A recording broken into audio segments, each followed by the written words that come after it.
Hello guys. जैसे कि हमने लास्ट एपिसोड में देखा था कि अपने लुओ फैंग का सामना होने वाला था उसी लड़की फैंग के साथ में, और उस दीदी को इस बात का काफ़ी घमंड होता है कि वो लुओ फैंग को तो ऐसे ही चुटकियों में हरा देगी।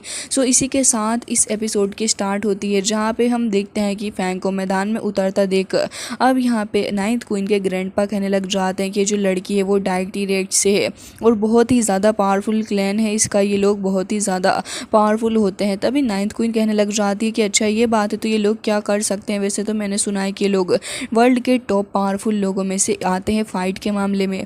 तभी यहाँ पे ग्रैंडपा कहने लग जाते हैं कि हाँ तुमने बिल्कुल सही कहा, और हमें देखने के लिए मिलता है कि यहाँ पे जो फैंग है इसे और इसके क्लैन के लोगों को दूसरे लोगों को मारने में ही प्लेजर मिलता है। हमें दिखाया जाता है उसके लोगों को कत्ल करने का तरीका बहुत ही ज़्यादा क्रूअल है और साथ ही बहुत ही गंदे तरीके से वो लोगों को मारती है, और इसी वजह से इन लोगों के वर्ल्ड में ढेर सारे एनिमीज़ भी हैं, और इसी की वजह से ज़्यादातर ये लोग सिंगल ही हैं, क्योंकि भाई कौन ही ऐसी लड़की के साथ में रिलेशनशिप या फिर शादी करना चाहेगा।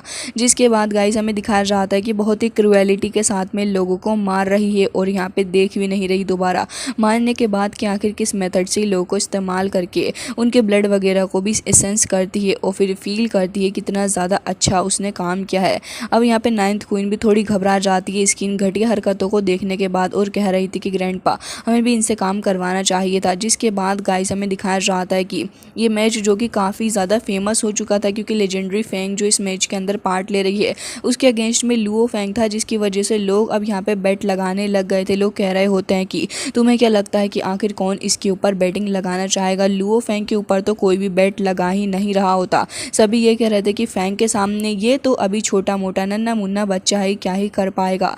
जिसकी वजह से यहाँ पे जो फैंग की जो बैटिंग थी वो बहुत ही ज़्यादा बढ़ चुकी होती है। ऑलमोस्ट सारे ही लोगों ने यहाँ पे इस लड़की के ऊपर ही बेट लगाई हुई होती थी। जिसके बाद हम देखते हैं लुओ फैंग का जिगरी यार शैंग, वो देखता है कि यहाँ पर भाई साहब कोई भी लुओ फैंग के ऊपर बेट लगा ही नहीं रहा। जिसके बाद वो कह रहा होता है कि आखिर ये कैसे हो सकता है मेरे ब्रदर लुओ फैंग, तुम तो कुछ ज़्यादा ही अंडररेटेड हो गए, लेकिन कोई बात नहीं, तुम्हारा ये जिगरी दोस्त तुम्हें हेल्प करेगा किसी भी तरीके से। और हम देखते हैं कि इतने बड़े दिल वाला बंदा होता है कि यहाँ पे 100 मिलियन ब्लैक ड्रैगन कॉइन लगा देता है बेट पे, मतलब कि इसका दिल तो इसके पेट से भी ज़्यादा बड़ा निकला गाइस। जिसके बाद हमें गाइस लेजेंडरी फैंग के पास से उसका वेपन दिखाया जाता है। अब यहाँ पे अपने स्पिरिचुअल मास्टर और बबाता दोनों ही काफ़ी टेंशन में थे। फैंग अपने वेपन को देख रही थी, और दूसरी ओर हमें नोलान सिन हिल फैमिली का वो लीडर भी दिखाया जाता है, जो कि अब काफ़ी आराम से बैठ चुका था, उसे सुकून मिल रहा होता है इस तरीके से देखने के बाद। साथ ही दूसरी ओर हमें दिखाया जाता है कि लुओ फैंग का दूसरा फ्रेंड भी यहाँ पे खड़ा हुआ था, जहाँ पे लीडर कह रहे थे कि काफ़ी लोग इस मैच के ऊपर अटेंशन दे रहे हैं।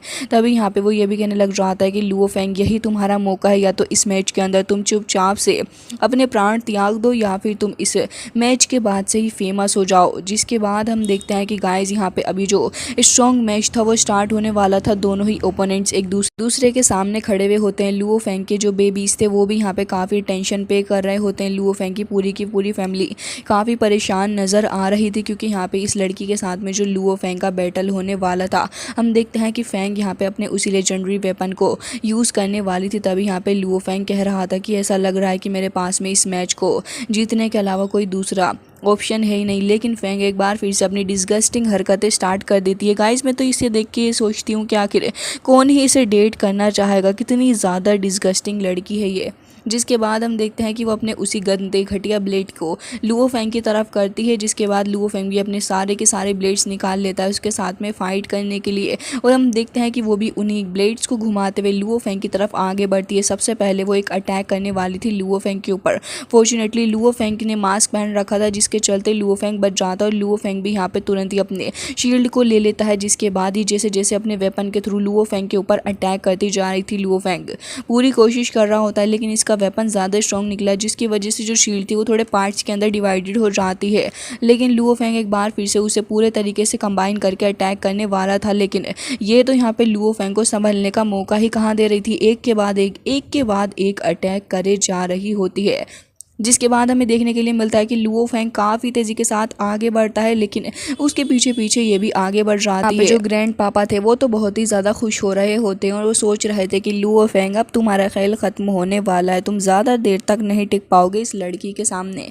लेकिन अंत किसने देखा है गाइस, जिसके बाद हम देखते हैं कि लुओ फेंग यहाँ पे अभी काफ़ी तेज़ी के साथ में अपने ब्लेड का इस्तेमाल करके खुद को प्रोटेक्ट करने की कोशिश कर रहा होता है। लुओ फेंग ने अपने एंड प्रोटेक्टर्स को और भी ज़्यादा स्ट्रॉन्ग कर लिया होता है, जिससे कि हम देखते हैं कि दोनों ही तरफ से जब ब्लेड्स लुओ फेंग की तरफ आ रहे थे तो फिर एक तरफ से लुओ फेंग शील्ड से इस्तेमाल करके उसे रोकता है, दूसरी तरफ अपने हाथ का इस्तेमाल करते हुए उसे रोक रहा था और फिर काफ़ी तेज़ी के साथ लुओ फेंग वहाँ से बचकर आगे की तरफ को भाग जाता है।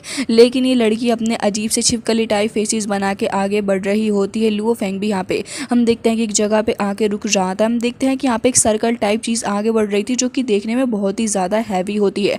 वो इतनी ज़्यादा हैवी थी कि यहाँ पे लुओ फेंग से भी वो रुक नहीं रही थी। लुओ फेंग यहाँ पे समझ जाता है कि अब आगे उसको क्या करना है। हम देखते हैं कि लुओ फेंग उसे अपने काबू में करके काफ़ी तेज़ी के साथ आगे बढ़ा देता है ताकि ये सर्कल टाइप चीज़ आगे बढ़े और फिर यहाँ पे फेंग के ऊपर अटैक करके उसको ख़त्म कर दे। बट जैसे ही हम देखते हैं कि फेंग यहाँ पर आती है वो पागलों की तरह हंसने लग गई थी। समझ नहीं आ रहा था कि वो ऐसा बिहेव क्यों कर रही है। मुझे तो ये थोड़ी सी इंसेन सी नज़र आ रही है। जिसके बाद हम देखते हैं कि वो अपनी पावर को रिलीज़ करती है उसको रोकने के लिए। तो गाइस यहाँ पे हमें उसकी पावर का अंदाज़ा होता है कि वो कितनी ज़्यादा स्ट्रॉन्ग है कि उसके सिर्फ कुछ थोड़े ही अटैक से यहाँ पे ये जो पूरा का पूरा सर्कल टाइप चीज़ था वो यहाँ पे धीरे धीरे करके ब्रेक होने लग जाता है। लुओ फेंग यहाँ पे तुरंत ही उसको रोकते समय अपने ब्लेड को थ्रो कर देता है, जिसके बाद यहाँ पे ब्लेड चारों ही तरफ से आगे बढ़ रहा था, काफ़ी तेज़ी के साथ आगे आ रहा होता है। लेकिन इतनी ही देर में चुड़ैलों की तरह हंसने लग जाती है। लुओ फेंग ने अपनी पूरी ताकत लगा दी थी ब्लेड को आगे करने के लिए, लेकिन इतनी ही देर में वो सर्कल टाइप चीज़ वो तो यहाँ पे टूट फूट जाती है, जिसके बाद आपस में एक दूसरे से उसके पार्ट्स टकराने लग गए थे और यहाँ पे ब्लास्ट हो रहा होता है। हालांकि फेंग को देखते हैं जो कि इतनी ज़्यादा हरामी औरत निकलती है कि यहाँ पे उसे पूरे तरीके से एक बार फिर से कंबाइन करके उसे एक बार फिर ब्लास्ट कर डालती है, जिसके बाद हमें एक ह्यूज डिस्ट्रक्शन यूनिवर्स के अंदर देखने के लिए मिलता है। लुओ फेंग भी इस डिस्ट्रक्शन से काफ़ी ज़्यादा दूर हट चुका था और हमें देखने के लिए मिलता है कि वो उसका वेपन अब आगे बढ़ रहा होता है लुओ फेंग की तरफ। लुओ फेंग अपनी शील्ड के थ्रू खुद को प्रोटेक्ट करने की कोशिश कर रहा था, लेकिन लुओ फेंग थोड़ा पीछे को हट जाता और उसका बैरियर जो था वो भी यहाँ पर बुरे तरीके से एक बार फिर से अलग हो गया था। लेकिन फेंग यहाँ रुकने वाली कहाँ थी, वो ढेर सारे स्टोन्स को काबू में करके उन्हें लुओ फेंग के ऊपर को थ्रो कर देती है। अब जैसे जैसे ये आगे बढ़ते जा रहे होते हैं आसपास जितने भी प्लैनेट्स थे उनके ऊपर बहुत ही ज़्यादा असर पड़ रहा होता है। लुओ फेंग के बच्चे थोड़े परेशान नज़र आ रहे थे, लेकिन नाइन्थ क्वीन उसे तो अलग ही जोश चढ़ चुका होता है और कह रही थी कि वाह वाह कमाल कर दिया। और फिर उसके बाद सोफ़ा पे बैठ के ड्रिंक करने लग जाती है। नुलानसन लेडर भी बहुत ही ज़्यादा खुश हो रहा था इस लड़की को देख के और ऐसा लग रहा होता है कि इसका बस चले तो इस लड़की के लिए खड़े हो के तालियां बजाए सबके सामने। अब हम देखते हैं कि यहाँ पे लुओ फेंग का जो स्कोर था वो यहाँ पे थोड़ी देर के लिए वहीं पे रुक जाता है और साथ ही लुओ फेंग थोड़ी हरकत में नजर नहीं आ रहा था। जिसके बाद हम देखते हैं कि लुओ फेंग के गायब होने की वजह से सभी लोग काफ़ी ज़्यादा परेशान नजर आ रहे थे। तभी स्पिरिचुअल मास्टर कहने लग जाते हैं कि लुओ फेंग कभी भी इस लड़की फेंग से जीत ही नहीं पाएगा, इसके बस की बात नहीं है। लेकिन बबाता भाई साहब उसके मुंह पे थप्पड़ मार देती है लिटरली और कह रही थी कि बस भी करो, तुम्हें नहीं पता कि लुओ फेंग आखिर क्या क्या कर सकता है। जिसके बाद स्पिरिचुअल मास्टर एक बार फिर से उससे लड़ाई लड़ने लग गया था और कह रहा होता है कि ओए बच्ची पहले ढंग से पैदा हो जा, तुझे क्या पता कि मैंने पहले यहाँ पर कैलकुलेशन बैठा ली और इस हिसाब से तो लुओ फेंग कभी भी नहीं जीत पाएगा। एंड वो कह रहा होता है कि तुम्हें पता भी है कि लुओ फेंग का सक्सेस रेशियो एकदम 0.1% है एंड तुम्हें लग रहा है कि इसके बावजूद भी लुओ फेंग जीत जाएगा। जिसके बाद हम देखते हैं कि बबाता कह रही थी कि क्योंकि तुम्हारी बैटरी ढंग से काम ही नहीं करती और ना ही तुमने अभी लुओ फेंग का ट्रम्प कार्ड देखा है। ये कहते साथ ही अब तो दोनों ही भाई साहब एक दूसरे के ऊपर ऐसे बरस रहे होते हैं और अटूका जो कि कोने में बैठा हुआ होता है उसके तो होश उड़ रहे थे इन दोनों को ही देख के।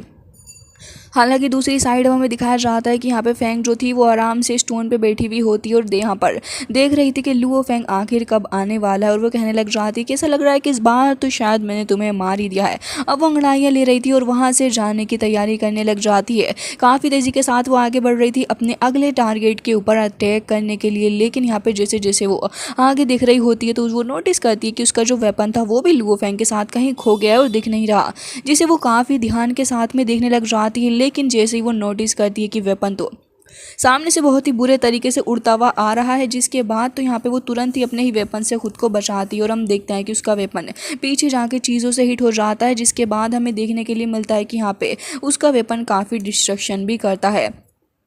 हालांकि इसके अलावा यहाँ पे हमें लुओ फेंग की एंट्री देखने के लिए मिलती है, जो कि तुरंत यहाँ पे अपने आर्मामेंट के साथ में आ गया था और वो यहाँ पे उसकी फर्स्ट फॉर्म का इस्तेमाल करता है, जो कि इल्यूजनरी सोर्ड फॉर्म है। हम देखते हैं कि यहाँ पे उसके हाथ के ऊपर एक छोटा सा होल बन गया था, जो कि अब धीरे धीरे करके बड़ा होता जा रहा होता है और हम देखते हैं कि यहाँ पे काफ़ी सारी हरकत भी देखने के लिए मिलती है। हालांकि फैंग नोटिस करती है कि उसका वेपन वो धीरे से उसके पास में आ जाता है, जिसके बाद हम देखते हैं कि ये पागलों की तरह हंसने लग जाती है। इसकी हंसी देखने के बाद तो दिल कर रहा है इसके मुंह पे एक चांटा लगा दूं, इसे कुछ ज़्यादा ही ईगो इश्यूज़ हैं। हालांकि हम देखते हैं कि लुओ फेंग जैसे जैसे अपनी फर्स्ट टेक्निक को फॉर्म कर रहा होता है, वो अभी भी पागलों की तरह ही हंसती जा रही थी और कह रही थी कि क्या कर लोगे तुम, क्या यूज़ करने की कोशिश कर रहे हो। लेकिन हम देखते हैं कि लुओ फेंग ने तो यहाँ पे तुरंत ही अपनी फर्स्ट इल्यूजनरी सोर्ड फॉर्म को फॉर्म कर लिया था। इसके बाद वो तुरंत ही अपनी आर्मामेंट को लेकर रेडी हो जाता है और वो तुरंत ही एक छोटा सा स्लैश अटैक करता है, जो कि काफ़ी स्ट्रॉन्ग होता है, क्योंकि हमें देखने के लिए मिलता है कि वो एक छोटा सा मामूली सा अटैक भी जैसे ही पीछे की तरफ को जाता है वो बहुत ही ज़्यादा ह्यूज डिस्ट्रक्शन करता है एंड यहाँ पे पूरे के पूरे प्लेनेट तक डिस्ट्रॉय हो जाते हैं उसके अटैक के बाद। अभी सब कुछ देखने के बाद फैंग थोड़ी सी घबराती हुई नज़र आ रही थी। हालांकि हमें लुओ फेंग देखने के लिए मिलता है, जो कि यहाँ पे आ चुका था अपनी उसी आर्मामेंट को लेके एंड यहाँ पे उसे देखने के बाद तो फैंग भी चिल्ला के कह रही होती है कि आखिर ये किस तरीके का मैजिक वेपन है, और साथ ही स्पिरिचुअल मास्टर को देखते हैं बाकी सारे लोग भी बहुत ही ज़्यादा हैरान हो गए थे और कह रहे होते हैं कि बहुत ही बढ़िया लुओ फेंग का ट्रम्प कार्ड। और हम देखते हैं कि यहाँ पे लुओ फेंग अपने आर्मामेंट को लेते हुए बहुत ही ज़्यादा खुश हो रहा था और कह रहा होता है कि मैं बहुत ही ज़्यादा खुश नज़र आ रहा हूँ तुम्हें, क्योंकि पहली बार मुझे मौका मिल रहा है अपने इस आर्मामेंट का इस्तेमाल करने का। हम देखते हैं कि यहाँ पे लुओ फेंग का फ्रेंड भी कह रहा होता है कि बहुत ही बढ़िया, ऐसा लग रहा है लुओ फेंग कि अब तुम फेमस हो के ही मानोगे इस बैटल के अंदर। और हम देखते हैं कि यहाँ पे लुओ फेंग अब अटैक करने के लिए रेडी हो गया था।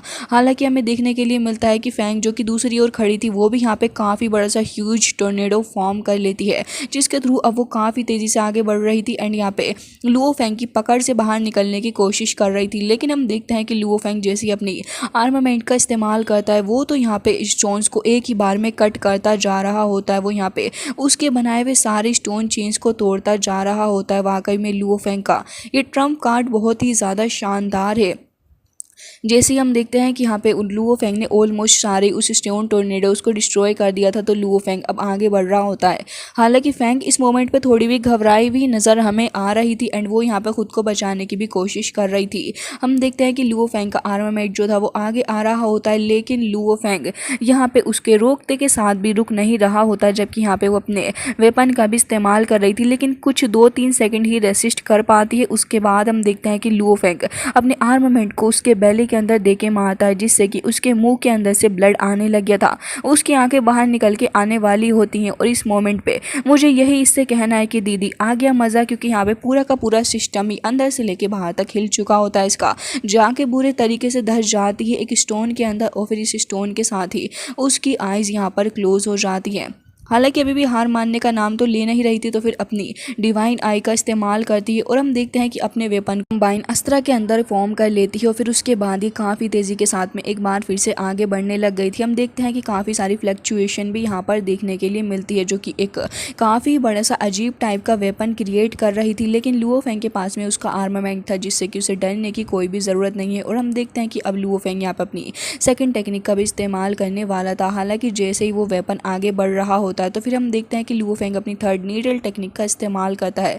जैसे ही वो आगे बढ़ रहा होता है उसका वेपन, तभी लुओ फेंग की जो नीडल्स थी वो अब धीरे धीरे करके उससे आके टकरा रही होती हैं। पूरे ही यूनिवर्स के अंदर इतनी ज़्यादा हाई एनर्जी फ्लक्चुएशन हो रही होती है कि आसपास की जो चीज़ें थी वो बहुत ही बुरे तरीके से सफ़र कर रही होती हैं। साथ ही हमें देखने के लिए मिलता है कि यहाँ पे लुओ फेंग का आर्मामेंट वो उसके वेपन से टकरा रहा होता है। धीरे धीरे करके उसका वेपन अब चटकने भी लग गया होता है, लेकिन यहाँ पर फेंग हार मानने का नाम बिल्कुल भी नहीं ले रही थी, बल्कि वो यहाँ पर और भी ज़्यादा पावर को इंक्रीज़ करती जाती है, जिससे कि लुओ फेंग के ऊपर प्रेशर बढ़े एंड यहाँ पे लुओ फेंग हार जाए। लेकिन हमें देखने के लिए मिलता है कि अल्टीमेटली जब उसने अपनी सारी पावर का इस्तेमाल कर लिया और लुओ फेंग ने अपना लास्ट प्रेशर लगाया, तभी यहाँ पे वो नीडल जो थी उसकी वही डिवाइन आई के अंदर जाके एब्जॉर्व हो जाती है और धीरे धीरे करके उसका अस्तित्व वहीं ख़त्म हो गया था। जो डिवाइन वेपन उसने फॉर्म किया था वो भी ऑन दी स्पॉट ही ख़त्म हो जाता है। लुओ फेंग काफ़ी टशन के साथ में एक बार फिर फिर से अपनी आर्मामेंट को पकड़ लेता है और हम देखते हैं कि इसी के साथ लुओ फेंग की जीत हो चुकी थी, जिसे कि सारे ही लोग देख रहे होते हैं। लुओ फेंग के बच्चे तो स्पेशली बहुत ही ज़्यादा खुश हो रहे थे, साथ ही शैन जो कि यहाँ पे अब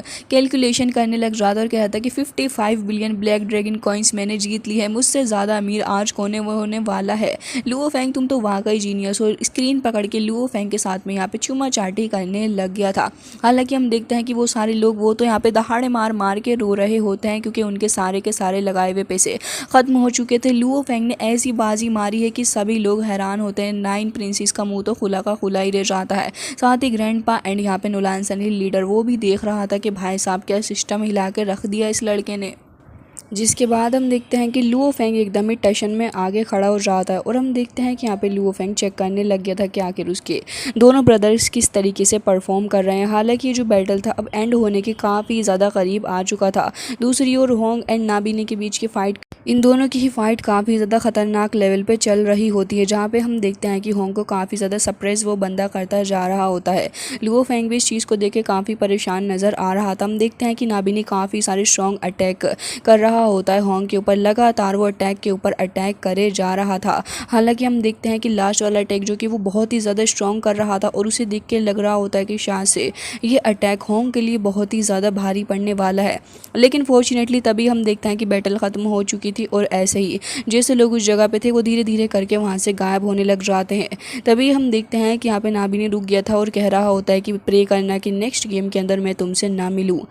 बट हम देखते हैं कि होंग यहाँ पे तुरंत ही उठ के खड़े हो जाते हैं और काफ़ी ब्रेवली वो कह रहे होते हैं कि मैं इसके लिए इंतज़ार करूँगा।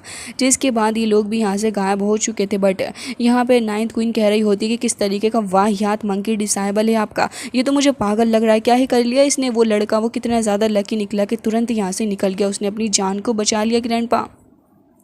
दूसरी साइड में हम जिया को देखते हैं जो कि स्क्रीन पे होंग को देख के खुश हो रही थी। हालांकि इसी के साथ हम देखते हैं कि अपना लुओ फेंग तुरंत ही उस जगह पे अपीयर हो गया था जहाँ पे ये तीनों ही भाई आने वाले थे। तभी लुओ फेंग देखता है कि उसने काफ़ी अच्छा परफॉर्म किया है। हालांकि यहाँ पे वो जो ब्रदर हैं उनका भी जो लेवल है वो उन्होंने थोड़ा मेनटेन करके रखा है, लेकिन अपना ली शेन जो है उसके बारे में कुछ पता ही नहीं चल रहा है। हालांकि हम देखते हैं कि काफ़ी ज़्यादा नाराज़ होंग लग रहे थे खुद से ही और उन्हें अच्छा नहीं लग रहा था कि उन्होंने अच्छा परफॉर्म नहीं किया। लेकिन तभी यहाँ पे जैसे ही लुओ फेंग आता है तो फिर दोनों ही एक दूसरे को मोटिवेट करने लग गए थे और यहाँ पे एक दूसरे को ही समझा रहे होते हैं कि दोनों ने ही बहुत ही अच्छा परफॉर्म किया। इसके बाद हम देखते हैं कि यहाँ पे लुओ फेंग पूछने लग जाता है कि हमारे ब्रदर ली शेन कहाँ है। तभी होंग पीछे की तरफ को इशारा करते हैं तो हम देखते हैं कि ली शेन यहाँ पे पड़े हुए थे और बहुत ही ज़्यादा बुरी हालत उनकी हो रही होती है। वो यहाँ पे कह रहे होते हैं कि आखिर कैसे ये हो गया, रोंगजुन तुम कितने ज़्यादा पावरफुल हो। वो बहुत ही ज़्यादा थके हुए नज़र आ रहे होते हैं।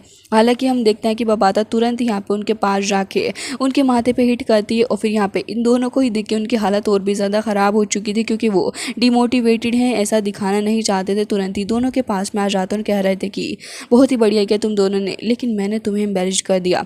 हालांकि हम कह रहे होते हैं कि ऐसा कुछ नहीं है, वो बंदा जिससे तुम मिले थे वो वाकई बहुत ही ज़्यादा पावरफुल था। तभी यहाँ पे ली शेन कहने लग जाते हैं कि ऑफकोर्स उसका नाम रोंगजुन था और वो बहुत ही ज़्यादा पावरफुल था, इतना कि यहाँ पे मेरी शेडो तक अपीयर नहीं हो रही थी, इससे पहले वो अटैक कर दे रहा था।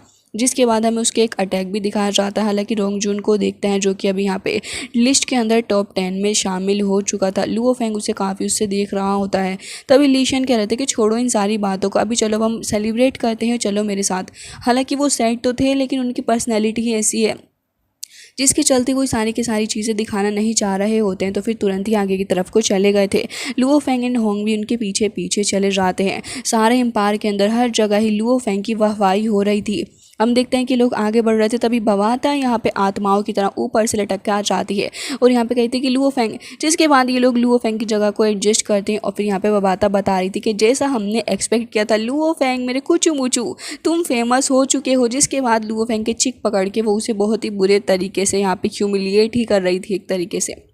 जिसके बाद ली शेन को देखते हैं जो कि बेचारे अभी भी थोड़े डिसअपॉइंटेड ही नज़र आ रहे थे। लेकिन स्पिरिचुअल मास्टर उन्हें कह रहे होते हैं कि परेशान मत हो, तुम्हारा जो ओपोनेंट था वो वाकई में बहुत ही ज़्यादा पावरफुल था ली शेन, तुम्हें घबराने की ज़रूरत नहीं, तुमने बहुत ही अच्छा परफॉर्म किया। लेकिन एक तरफ होंग थे जो कि इन सारी चीज़ों को देख के अभी थोड़े हताश होते हैं। हालांकि हमें देखने के लिए मिलता है कि यहाँ पर 453 कॉल्स लुओ फेंग को आई भी होती है, साथ ही 92 यहाँ पर ईमेल्स भी लुओ फेंग को आए थे, जिससे कि पता चल रहा था कि लुओ फेंग वाकई फेमस हो गया है। लुओ फेंग अपनी जुल्फों में हाथ डाल रहा होता है, जिसके बाद आगे बढ़ गया था। तीनों ही ब्रदर्स आगे की तरफ को चले जाते हैं गाइस, एंड इसी के साथ आज का ये एपिसोड होता है एंड जो कि काफ़ी इंटरेस्टिंग एपिसोड रहा। अगर आपको पसंद आया तो प्लीज़ हमारे चैनल को सब्सक्राइब करिए, क्योंकि आजकल आप लोग बहुत ही ज़्यादा कंजूसी कर रहे हैं सब्सक्राइब करने के लिए। सो गाइज मैं मिलती हूँ आपसे नेक्स्ट वीडियो में, तब तक के लिए bye bye, take care of your self.